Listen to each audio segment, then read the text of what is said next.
ഇടുക്കി ജില്ലയിലെ വന്യജീവി ആക്രമണങ്ങൾ നേരിടാനുള്ള മാർഗങ്ങൾ ചർച്ച ചെയ്യാൻ ഇന്ന് സർവകക്ഷി യോഗം ചേരും.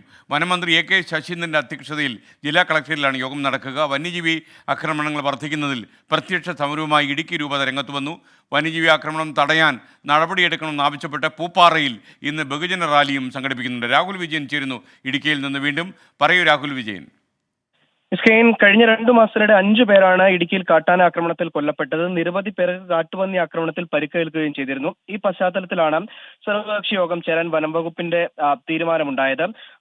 വനംവകുപ്പ് മന്ത്രി AK ശശീന്ദ്രന്റെ അധ്യക്ഷതയിലാണ് ഇടുക്കി കളക്ടറേറ്റിൽ യോഗം ചേരുന്നത്. 10 മണിക്കാണ് യോഗം. AK ശശീന്ദ്രൻ ഓൺലൈനായിട്ടായിരിക്കും പങ്കെടുക്കുക. വിഷയത്തിൽ പ്രതിരോധ മാർഗങ്ങളായിരിക്കും പ്രധാനമായും ചർച്ച ചെയ്യുക. മാത്രമല്ല, ഈ വന്യജീവി ആക്രമണത്തിനെതിരെ ഇടുക്കി രൂപത പ്രത്യക്ഷ സമരവുമായി രംഗത്തെത്തിയിട്ടുണ്ട്. ഇന്ന് പൂപ്പാറയിൽ ബഹുജന റാലി ഉൾപ്പെടെ നടത്തുകയും ചെയ്യും. കാട്ടാന ആക്രമണം ഉൾപ്പെടെയുള്ള വന്യജീവി ആക്രമണങ്ങൾക്ക് ശാശ്വത പരിഹാരം കാണണമെന്ന് ആവശ്യപ്പെട്ടുകൊണ്ടാണ് ഈ ഇടുക്കി രൂപതയും പ്രത്യക്ഷ സമരത്തിന് ഇറങ്ങിയിരിക്കുന്നത്.